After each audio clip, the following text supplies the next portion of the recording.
और nation TV इस वक्त पड़ताल कर रही है सोनपुर का, और सोनपुर में जो पिछले बार यहाँ पे वार्ड संख्या 4 में जो मुख्य प्रत्याशी रहे, मुख्य प्रतिद्वंदी में कन्हैया कुमार हमसे जुड़ने वाले हैं। कन्हैया कुमार वो नहीं है जिसको आप जान रहे हैं, कन्हैया कुमार यहाँ से वार्ड प्रत्याशी थे वार्ड संख्या 4 में। इनसे जुड़ेंगे और देखिए आमतौर पे इतना जो भीड़ आप देखते हैं, आपको चुनाव के वक्त जिस वक्त नामांकन होता है या उसके बिफोर में आपको भीड़ दिखाई देगा प्रत्याशियों के आवास पे या फिर उसके ऑफिस पे, लेकिन आज जो है जो आप भीड़ देख रहे हैं ये हमेशा से रहता है। कन्हैया जी के ऑफिस है ये, और आमतौर पे लोग यहाँ पे बैठ के अपना विचार विमर्श करते हैं सोनपुर के विकास और वार्ड के क्या कुछ विकास होनी चाहिए इस मुद्दे पे। लेकिन आज का टॉपिक रहेगा कि चूँकि चुनाव नज़दीक आने वाला है और सोनपुर को न्याय नहीं मिला, न्याय इस मामले में नहीं मिला कि ये नगर परिषद नहीं बन पाया, जिससे लोगों को यहाँ पे मलाल है कि यहाँ पे नगर परिषद नहीं हो पाया। हालांकि इसमें प्रशासनिक फॉल्ट भी है और कुछ लोगों का ये मानना है कि राजनीति भी हुई है। तमाम मुद्दे हैं, चुनाव नज़दीक है, ऐसे में प्रत्याशियों से भी हम जानेंगे और कुछ लोग यहाँ पे बैठे हुए हैं चारों साइड में, इन लोगों से भी जानेंगे कि क्या कुछ सोनपुर के विकास के लिए होना चाहिए। इसी मुद्दे पे खास चर्चा रहेगा। क्या नाम हुआ सर आपका? कन्हैया कुमार। अच्छा, आप तो वार्ड संख्या 4 से चुनाव लड़े और आपकी माँ ऑलरेडी चुनाव में ही जीती हैं, वार्ड कमिश्नर भी रही हैं। सोनपुर का कितना ग्रोथ होना चाहिए? कुछ लोगों का कहना है कि सोनपुर का पश्चिमी एरिया ग्रोथ किया है जब से पुल का निर्माण हुआ है, लेकिन पूर्वी जो साइड है उतना ग्रोथ नहीं हो पाया। क्या कहेंगे आप? पश्चिमी तो ये ही पड़ेगा ना, हम लोग का ही पड़ेगा। हाँ, पूर्वी तो सोनपुर गांव तरफ पड़ा है, वही। लेकिन इधर 2 बार चेयरमैन बन के भी लोग इधर का विकास न हो पाया। जैसे जल नल योजना हुआ, सामुदायिक भवन हुआ, स्कूल का मैटर हुआ, सौर ऊर्जा लाइट ये सब के होगा, कोई चीज़ का नहीं हो पाया। नाला का भी काम नहीं हुआ, ये सब रोड पीसीसी रोड ये सब का कुछ काम नहीं हुआ। सो एजुकेशन में कितना तरक्की किया है सोनपुर अगर देखा जाए तो? छोटा मोटा मुद्दे तो आमतौर पे होते रहता है, नगर निकाय चुनाव में ये सब मुद्दे होते हैं कि भाई नाला और सड़क बिजली ये सब छोटा मोटा, लेकिन एजुकेशन का मुद्दा अगर हावी हो तो ज़्यादा बेहतर रहता है, क्योंकि एजुकेशन से ही समाज विकसित करता है। नहीं तो एजुकेशन के मामले में तो विकसित हुआ है। एजुकेशन के मुद्दा में तो सरकार के जहाँ तक प्रयास है सब सफल हो रहा है। अच्छा, यहाँ आपके वार्ड के लोग हैं, यहाँ पे जेपी यूनिवर्सिटी छपरा में है, तो यहाँ के सारे लोग छपरा यूनिवर्सिटी में पढ़ते हैं या फिर इधर पटना या फिर हाजीपुर वैशाली के रुख करते हैं? वैशाली भी रुख करते हैं, छपरा में भी, छपरा जिला में भी जाते हैं लोग। छपरा जिला में तो ऑलरेडी है ही, छपरा यूनिवर्सिटी में लोग भी जाते हैं, दोनों जगह जाते हैं जिनका जहाँ इच्छा हुआ। यहाँ से कभी कोई ऐसा हुआ है कि बड़े पद पे गए हों यहाँ पढ़ाई लिखाई करने के बाद?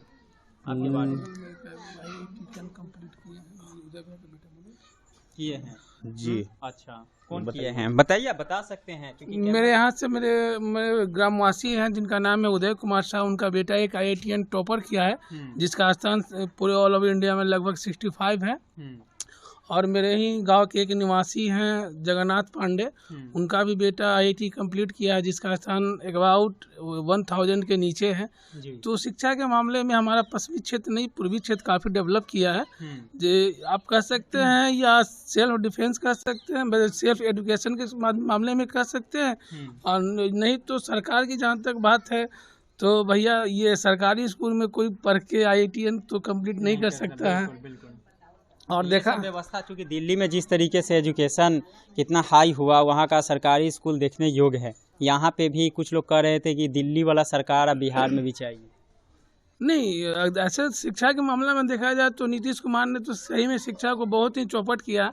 जब से उन्होंने नियोजित टीचर यानी कि कंट्रोल एम्प्लाई या नियोजित कह सकते हैं कि प्रोफेसर का भी बहाली किया है, उस पॉइंट से जब देखा जाए तो पहले तो क्या होती थी कि स्कूलों में चोरी से आदमी पास कर गया, उसको मार्क्स आ गया लगभग 90-80%, उनको टीचर बना दिया गया। तो ऐसे शिक्षा व्यवस्था तो होगी नहीं।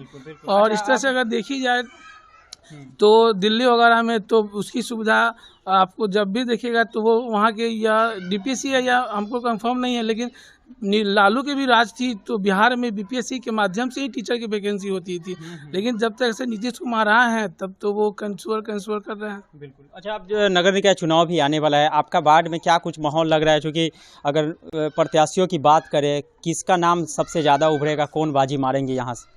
देखिए, नगर निगम चुनाव में अगर देखा जाए तो मेरे मित्र हैं, मेरे कहिए तो अनुज है वो कन्हैया कुमार, वो काफ़ी दिनों से क्या मतलब इनकी माँ भी इसके पहले भी वार्ड पार्षद रह चुकी है। उस समय से उन्होंने अपने वार्ड के लिए बहुत ही सामाजिक कार्य किए हैं। एज फॉर एग्जांपल देखा जाए तो किसी भी आपस में की समस्या भी अगर होती है तो कन्हैया जी अच्छे तरीक़ा से उसको सलूशन करते हैं। और जो सरकार के तरफ से जो स्कीम आती है उस स्कीम में जैसे देखा जाए तो इंदिरा आवास हुआ, नगर ये रोड कंस्ट्रक्शन हुआ, नाली का काम हुआ, और चाहे माननीय मुख्यमंत्री जी का एक साथ निश्चय है जिसमें जल नल योजना बहुत ही प्राथमिकता दी जाती है, तो वो केवल कागजों पे ही सीमित रह गया है हमारे वार्ड में, जबकि वो धरातल पे नहीं आया है। बहुत बहुत शुक्रिया। कम शब्दों में अपनी बात रखेंगे। आप मैडम कितने नंबर वार्ड से हैं?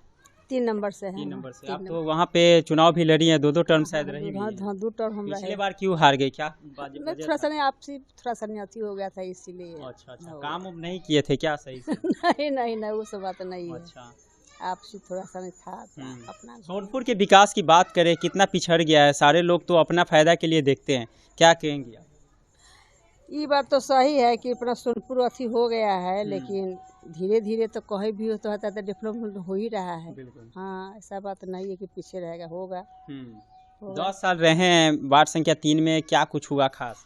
नहीं 10 साल रहे थे तो 5 साल में तो हम लोग का था ऑफिस मेटर था ना, तो उसमें सब रहे, सब कोई रहे थे, नहीं थे प्रभार में, इसीलिए वहाँ का 5 साल तो कोई काम ही नहीं हुआ। अच्छा, 5 साल में क्या किया? 5 साल में कोई काम हुआ, उसी समय आवास बढ़ा थे। उपलब्धि क्या रहा?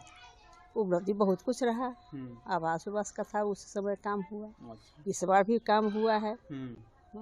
थोड़ा सा अभी बहुत बहुत शुक्रिया। आप लोग का क्या नाम है, कुछ बोलेंगे? आप लोग अपना बात रखेंगे। हमारा कहने का मतलब यह है कि मकान 5 महीना हो गया, मतलब अति पर लिंटर पर ले पहुँचाए हुए अपना पैसा लगा के, कितने अभी तक ले पैसा नहीं आ रहा। 4 नंबर। हाँ, आप कुछ बोलेंगे? क्या कुछ माहौल इस बार के चुनाव में, नगर निकाय चुनाव में लग रहा है? क्योंकि लोग तो दावे करते हैं लेकिन दावा फ्लॉप हो जाता है, क्या कहेंगे आप?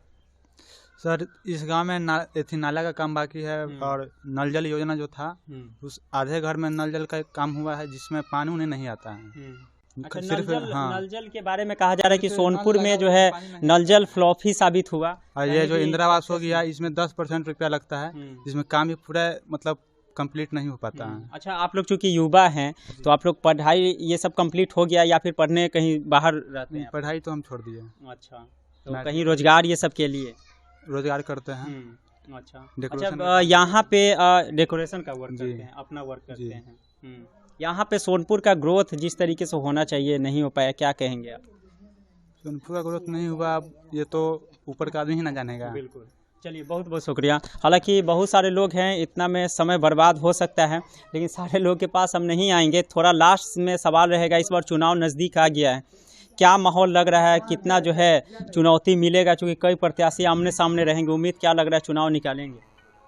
चुनाव हम लोग निकलेगा, जीतेंगे जी। इस वक्त सभी जाति समुदाय के लोग साथ में हैं। पिछले बार कुछ ऐसी हुआ था, लेकिन इस बार कोई बात नहीं होने वाला, सबका आशीर्वाद है मेरे साथ।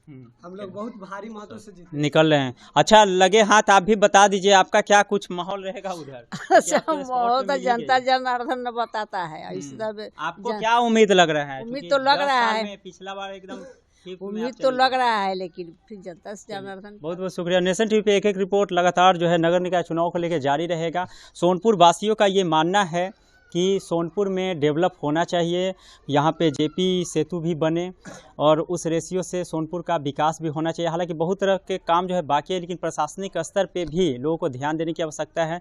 हालांकि कहा जा रहा है कि राजीव प्रताप रूढ़ी के कार्यकाल में सोनपुर तेज़ी से विकास कर रहा है, लेकिन कितना ग्रोथ किया है ज़मीनी स्तर पर हम आपको लगातार रिपोर्टिंग भी दिखा रहे हैं। एक एक रिपोर्ट नगर निकाय चुनाव 2022 को लेकर लगातार जारी है।